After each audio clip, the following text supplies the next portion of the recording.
नमस्कार, मैं हूं सैयद हुसैन और आप देख रहे हैं पुरवैया DNA। बिहार के लोग गरीब हैं, रोजगार की तलाश में पलायन करते हैं क्योंकि यहां उद्योग धंधे नहीं हैं। लेकिन सीएम जीतन राम मांझी निवेश की तलाश में लंदन गए थे। वे लंदन से क्या लाए हैं? आने वाले दिनों में वे बिहार की जनता को क्या सौगात दे सकते हैं, ये जानना हम सभी के लिए बेहद जरूरी है। लेकिन विकास के सपने के साथ हम उस चीज की भी चर्चा करेंगे जिससे हमारा समाज आज तक मुक्त नहीं हो पाया है, और उस खबर का भी करेंगे DNA टेस्ट जो आस्था के नाम पर हमारे भविष्य पर भारी पड़ रही है। सबसे पहले बात लंदन से लौटे सीएम जीतन राम मांझी की। बिहार के मुख्यमंत्री जीतन राम मांझी ने ब्रिटेन के पूंजीपतियों को बिहार में निवेश करने का न्योता दिया है। लंदन यात्रा के दौरान उन्होंने निवेशकों के अलग अलग समूहों से बातचीत की और निवेशकों को भरोसा दिलाया कि वे बिहार में बेखौफ होकर निवेश करें।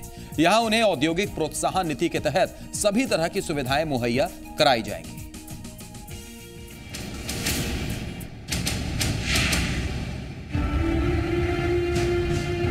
बिहार मुफलिसी में जिंदा रहने वाला एक अमीर सूबा। बिहार के बारे में ये कहावत मशहूर है, धन है लेकिन धनी बनने के यहाँ मौके नहीं है। दरअसल मुख्यमंत्री जीतन राम मांझी के लंदन दौरे से लौटने के बाद बिहार में निवेश की नई उम्मीदों को लेकर सुगबुगाहट शुरू हो गई है। मांझी का दावा है कि वो लंदन से निवेशकों का वादा लेकर लौटे हैं। डॉक्टर थे जो बिहार के मूल नहीं बल्कि हिंदुस्तान मूल के थे। उन लोगों ने हम लोगों की बात सुनी और सुनने के बाद बहुत उत्साहित हुए, और उत्साहित होने के बाद उन लोगों ने कहा है कि हम लोग वहाँ पर सुपर स्पेशलिस्ट वहाँ मेडिकल कॉलेज या संस्थान खोलने के लिए हम लोग निश्चित रूप में अक्टूबर महीना में आएंगे, विचार करेंगे। जीतन की माने तो वो लंदन से भरोसे का पिटारा लेकर आए हैं, मगर हकीकत यही है कि ऐसे भरोसे बिहार को मिलते रहे हैं और कुछ मामलों को छोड़कर निवेशक आने का वादा कर दूर से ही दर्शन देते रहे हैं। हालांकि जीतन इस बार बेहद उत्साहित है। शिक्षा, बिजली, मेडिकल जैसे क्षेत्र में उन्हें निवेश का यकीन है। बताया उन लोगों ने कि हम जानते हैं कि बिहार अब वो बिहार नहीं है जो पहले था। वहाँ पर कानून व्यवस्था, बिजली की स्थिति बहुत अच्छी हुई है। हम लोग वहाँ पर आकर के शैक्षिक संस्थान हम खोलेंगे। वैसे इस हकीकत से इनकार नहीं है कि नीतीश कुमार ने निवेश की जमीन तैयार करने की कोशिश की थी। देश के नामचीन उद्योगपतियों को बिहार से रूबरू भी कराया, मगर वो जमीन उम्मीदों के लिहाज से निवेश के निर्माण की वजह नहीं बन पाई। साकेत कुमार, जी मीडिया, पटना।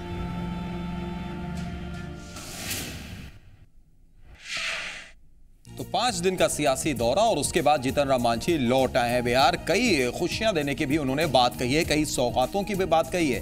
क्या क्या वो सौगात हो सकते हैं, ये जानने के लिए हम सीधे बात करेंगे। हमारे संवाददाता साकेत इस वक्त हमारे साथ जुड़ गए हैं। साकेत, 5 दिन बाद सीएम साहब बिहार लौटे हैं। उन्होंने जिस तरीके से भाषण दिया, जिस तरीके से उन्होंने मीडिया से रूबरू हुए और जो उत्साह दिखा, साकेत, क्या वह उत्साह बिहार वासियों को भी होना चाहिए? क्या कुछ मिलेगा बिहार वासियों को? क्या क्या सौगात लंदन से लेकर आए हैं?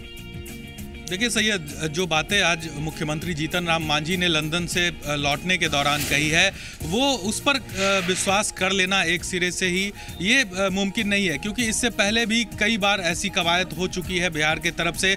खुद जो पूर्व मुख्यमंत्री हैं नीतीश कुमार, वो चाइना गए थे और भी दूसरे देशों में वो गए थे, और उन्होंने भी वहाँ से लौट कर ये बात कही थी कि बिहार में निवेश होगा, और निवेशकों के साथ उनकी जो वार्ता हुई है वो काफ़ी पॉजिटिव है। उसके बाद बिहार में भी कई ऐसे काम किए गए, चाहे वो ग्लोबल समिट भी बिहार में आयोजित किया गया, जिसमें कि देश विदेश के तमाम जो उद्योगपति हैं उन्हें बुलाया गया था, नामी गिरामी उद्योगपतियों को यहाँ बुलाया गया था, और उसमें कई ऐसी बात हुई भी कि बिहार में इन्वेस्टमेंट किया जाएगा, और तमाम कंपनी इसके लिए राजी भी थे। क्योंकि जब 2006 से अब तक अगर बात करें सैयद, तो 3.5 लाख करोड़ रुपए के इन्वेस्टमेंट की बात बिहार में हुई है। लेकिन सबसे बड़ी मुश्किल कह सकते हैं जो आ रही है इस रास्ते में, वो है इंफ्रास्ट्रक्चर की कमी बिहार में। चाहे वो बिजली की बात करें, चाहे वो ज़मीन की बात करें, इन तमाम चीज़ों की कमी बिहार में है, और साथ ही साथ जो माहौल एक चाहिए उद्योगों के लिए, उसकी भी कमी है, और लगातार राज्य सरकार ये मुहैया नहीं करवा पाई है उद्योगपतियों को, जिसके कारण कि बिहार में अब तक निवेश नहीं हो पा रहा है। और सबसे अहम है कि जो सिंगल विंडो सिस्टम, ये बात लगातार सरकार करती है कि बिहार में सिंगल विंडो सिस्टम है उद्योगों को बढ़ावा देने के लिए। कोई भी उद्योगपति अगर बिहार में उद्योग लगाना चाहते हैं तो उन्हें जगह जगह नहीं दौड़ना पड़ेगा, लेकिन ऐसी स्थिति वास्तविक में नहीं है, क्योंकि बहुत से ऐसे बैरिकेड्स हैं, हडल्स हैं जो कि उद्योगपतियों बिल्कुल साकेत, यही सवाल हम आपसे करना चाह भी रहे थे, क्योंकि ये कोई नया नहीं है। जैसा आपने भी बताया कि पूर्व मुख्यमंत्री नीतीश कुमार भी गए थे, उससे पहले मंत्री भीम सिंह भी गए थे विदेश दौरे पर, और जब लौटे थे उन्होंने भी कई तरीके की उम्मीदें जगाई थी, और हम बिहार वासियों को भी ऐसा लगा था कि शायद बिहार अब बदलेगा, पूरे तरीके से विकसित होगा। लेकिन 8 सालों में हम सिर्फ 2.5 कोस चले हैं, आप भी जानते हैं, हम भी जानते हैं, सब लोग जानते हैं। आप बता रहे थे कुछ हडल्स है, कुछ अड़चने, क्या वो अड़चने हैं साकेत? देखिए, सबसे अहम जो कह सकते हैं अड़चने इस मामले में, बिहार में बिजली की व्यवस्था सबसे लचर है, और ऐसी स्थिति में जब तक राज्य में बिजली की व्यवस्था नहीं सुधर सकती है तब तक यहाँ पर कुछ भी उद्योग की बात करना बेईमानी होगी। साथ ही साथ जो जमीन अधिग्रहण का मामला है या जमीन मुहैया कराने की जो बात राज्य सरकार करती है, उसमें भी काफ़ी परेशानी है। जमीन का यहाँ पर अधिग्रहण कराने में सरकार के भी पसीने छूट जाते हैं। कई बार ऐसा दिखा है जब सरकार किसी कंपनी को जमीन देती है तो वहां पर उसे जो कह सकते हैं कब्जा दिलाने की जब बात आती है, उसमें राज्य सरकार भी फेल होती है, क्योंकि वहां पर अतिक्रमण है और तमाम चीजें हैं राज्य सरकार की जमीनों पर। तीसरा सबसे अहम बात कह सकते हैं सैयद, जो सिंगल विंडो सिस्टम की बात लगातार राज्य सरकार करती है। अगर किसी भी राज्य में निवेश करवाना है तो उन्हें आपको निवेशकों को फैसिलिटी देनी पड़ेगी उन्हें निवेश करने के लिए, और इसके लिए सिंगल विंडो सिस्टम की बात लगातार होती है, लेकिन ऐसा सच्चाई में नहीं है। जमीनी स्तर पर अगर आप आए तो अगर उद्योगपतियों को यहाँ उद्योग लगाना होता है तो उन्हें 10 खिड़कियों पर 10 दरवाजों को खटखटाना पड़ता है, उसके बाद उनकी बात सुनी जाती है, चाहे वो पर्यावरण से एनओसी लेने की बात हो, चाहे वो जमीन का मामला हो, चाहे वो बिजली का मामला हो। आपने कही, जो हर्डल्स की बात आपने कही, वो कई अड़चने ऐसी हैं। एक आखिरी सवाल हम आपसे करना चाहेंगे। लंदन गए जीतन राम मांझी और उन्होंने जिस तरीके से बातें कही, ऐसा लगा कि बिहार का फायदा होगा। मेरा सवाल आपसे ये कि लंदन दौरे से फायदा किसका, और दूसरा ये कि ये जो निवेश होगा, ये निवेश किसका होगा? ये दावों का निवेश होगा या वादों का निवेश होगा? देखिए, ये मुख्यमंत्री की यात्रा थी लंदन, जो वो गए थे वो मुख्यमंत्री की यात्रा थी। ऐसे में अगर कोई किसी राज्य का मुख्यमंत्री किसी देश में जाता है तो निश्चित तौर पर वहाँ के जो भारत के जो रहने वाले हैं, चाहे बिहार के जो रहने वाले उद्योगपति हैं, उनके साथ उनकी मीटिंग होती है। और ऐसा हुआ भी, कई लोगों से मुख्यमंत्री मिले भी, चाहे वो डॉक्टर्स हो, चाहे वो बिजनेसमैन हो, चाहे और भी क्षेत्र में काम करने वाले जो लोग हैं वहाँ, उनसे उन्होंने मुलाकात की है। और बाजाबता बिहार की स्थिति से भी उन्होंने अवगत करवाया है कि बिहार में हर स्थिति अब धीरे धीरे सामान्य हो रही है। और जैसा कि इनको आश्वासन भी मिला है इन लोगों के द्वारा कि इस साल या इस साल के बाद वो बिहार में आएंगे और जो हॉस्पिटल के क्षेत्र में या यूनिवर्सिटी के क्षेत्र में वो इन्वेस्टमेंट करने के लिए तैयार भी है, जैसा कि जीतन राम मांझी ने भी पटना पहुंचने के बाद कहा। लेकिन वो जो आश्वासन मिला, इससे पहले भी बिहार वासियों को कई आश्वासन मिले हैं, चाहे मुख्यमंत्री नीतीश कुमार हो या भीम सिंह जब गए थे तब भी मिला था, लेकिन क्या नतीजा निकला था वो आप भी जानते हैं और हम भी जानते हैं, जिसकी हम चर्चा भी कर रहे थे। बहरहाल उम्मीदें जरूर जिंदा है और सकारात्मक सोच हमें रखनी भी चाहिए। शुक्रिया साकेत हमारे साथ जुड़ने के लिए और तमाम बातचीत करने के लिए। तो फिलहाल डीएनए में एक छोटे से ब्रेक के लिए हम रुकेंगे, लेकिन जब ब्रेक से लौटेंगे तो बात उस तबके की होगी जो हर 15 मिनट में उत्पीड़न का शिकार होता है। कौन है? एक छोटा सा ब्रेक, तुरंत लौटते हैं।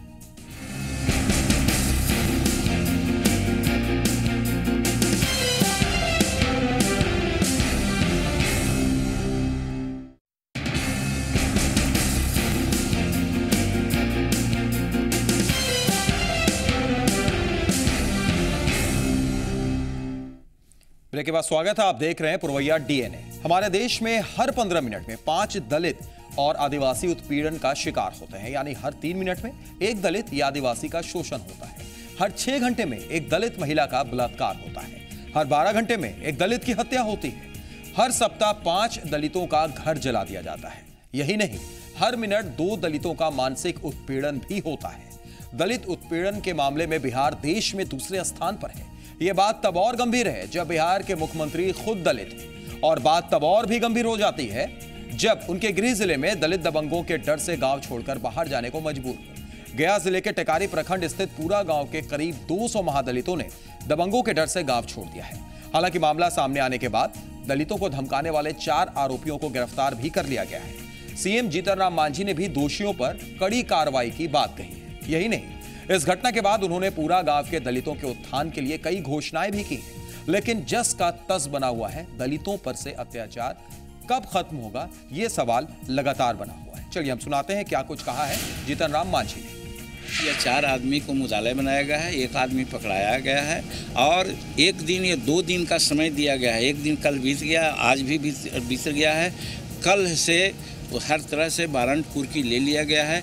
अगर कल वो हाजिर नहीं होते हैं तो निश्चित रूप में जो भी काम करना सख्त से सख्त कार्रवाई करनी होगी वो किया जाएगा।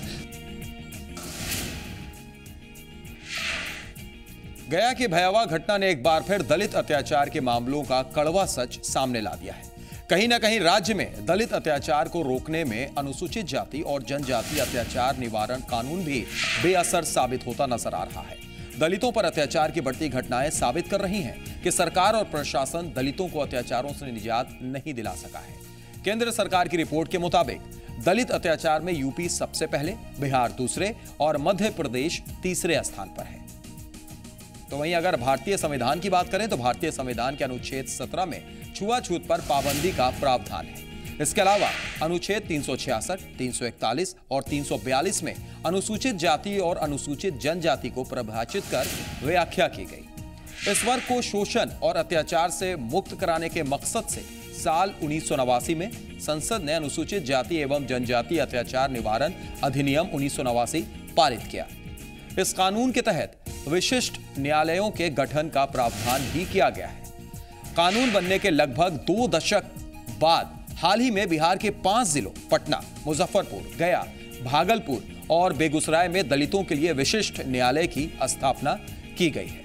इसके अलावा दलित उत्पीड़न के दर्ज केसों के त्वरित निवारण के लिए बिहार में सबसे ज्यादा 184 फास्ट ट्रैक न्यायालयों का गठन किया गया। बावजूद इसके लगभग 80,000 केस आज भी विचाराधीन हैं। हमारे देश में आईपीसी यानी इंडियन पिनल कोड के तहत जो केसेस रजिस्टर्ड होते हैं उनमें 42.6% केसों में आरोप साबित होता है। वहीं शेड्यूल्ड कास्ट के लिए जो स्पेशल कानून है उसमें आरोप साबित होने का प्रतिशत महज 27 है, यानी औसत से भी 16% का। इसकी वजह है दलित लंबे वक्त तक केस नहीं लड़ पाते क्योंकि वे बेहद गरीब होते हैं। बिहार की आबादी के 15% दलित, जिसमें से 90% गरीब हैं, उनके पास 2 वक्त पेट भरने के पैसे तक नहीं होते। ऐसे में वो केस लड़ने का पैसा कहां से जुटाएं? गरीब दलितों के गवाहों को दौलतमंद और बाहुबली पैसों का लालच देकर तोड़ लेते हैं। यहां तक कि गवाहों को जान से भी मार दिया जाता है। ऐसे में लाख टके का सवाल यह है कि दलितों को कैसे न्याय मिलेगा। न्याय के लिए हर एक केस रजिस्टर करना होगा, हर पुलिस स्टेशन का कंप्यूटराइजेशन करना होगा ताकि कंप्यूटर में केस रजिस्टर हो सके। ऐसी कोई व्यवस्था कायम की जाए जिसमें केस रजिस्टर करना है या नहीं करना थानेदार का अधिकार नहीं है। दलितों को केस लड़ने के लिए वकील की व्यवस्था की जाए, उन्हें आर्थिक मदद दी जाए और सबसे अहम बात, दोषियों को कड़ी से कड़ी सजा दी जाए ताकि आगे कोई भी व्यक्ति दलितों पर अत्याचार करने के पहले 100 बार सोचे। तो ये कुछ सवाल जो लगातार बने हुए हैं और शायद यही वजह है कि महादलितों पर अत्याचार रुकने का नाम नहीं ले रहा। एक छोटे से ब्रेक के लिए रुकते हैं, लौटते हैं और कुछ और खबरों का करेंगे डीएनए।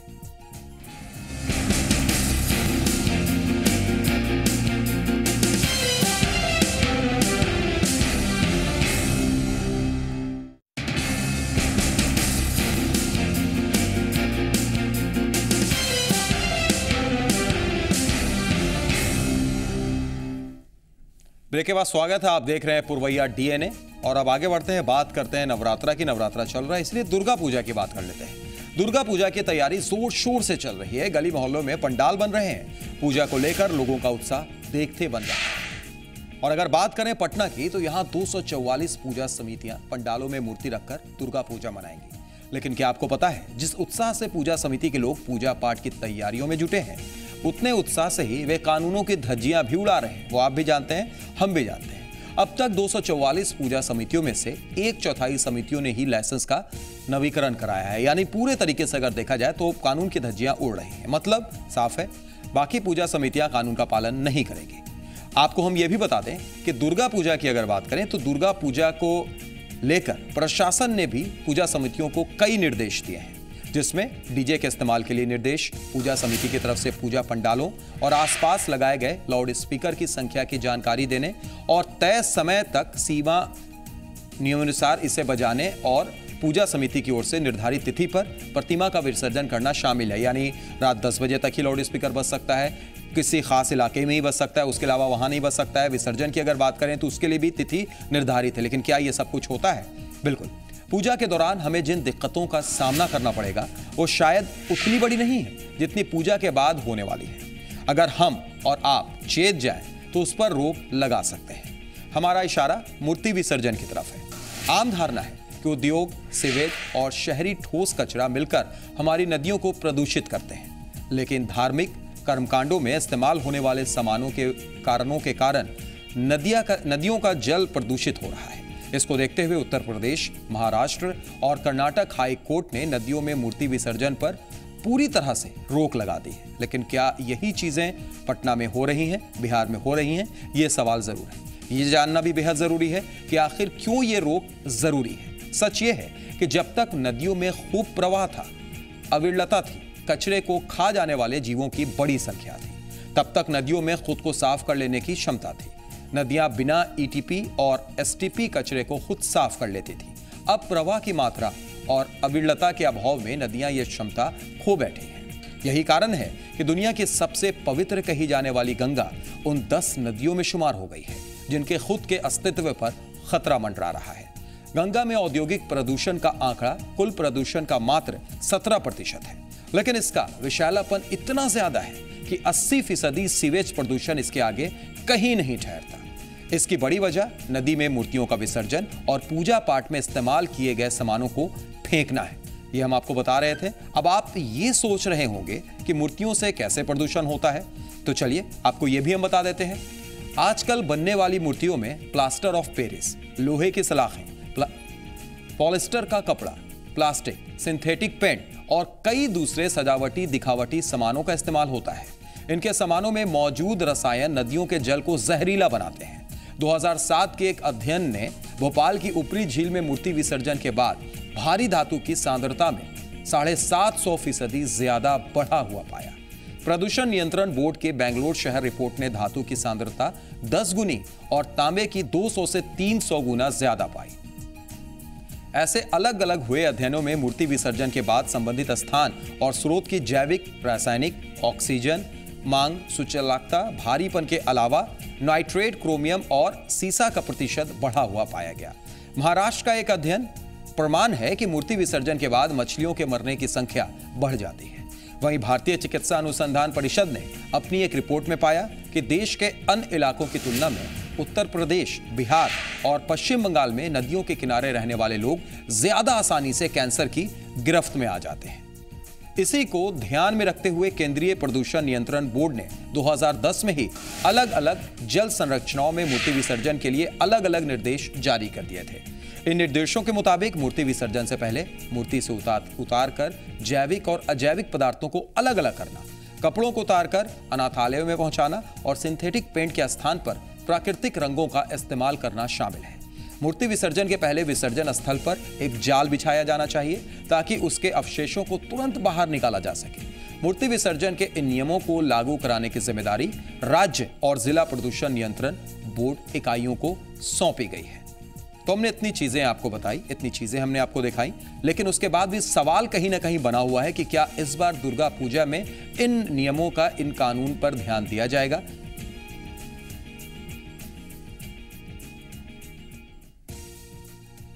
यानी मतलब साफ है, नदियों को प्रदूषण मुक्त बनाने की जिम्मेवारी सिर्फ सरकार, स्वयंसेवी संगठनों की नहीं है, इसकी जिम्मेवारी हम सब की है। और यह तभी संभव होगा जब हर शख्स यह ठान ले कि वो नदियों को गंदा नहीं करेगा, उसमें जैविक और अजैविक कचरा नहीं फेंकेगा। तो अब यह आप पर निर्भर है कि इस बार दुर्गा पूजा में अगर आप मूर्ति बैठा रहे हैं, अगर आप पूजा पाठ कर रहे हैं तो बिल्कुल श्रद्धा से करें, बिल्कुल मना नहीं है। लेकिन उसके बाद इन कानूनों का भी ध्यान में जरूर रखें और नदियों को साफ रखें, प्रदूषण ना फैलाएं। बहरहाल आज के डीएनए में इतना ही। दीजिए इजाजत, नमस्कार।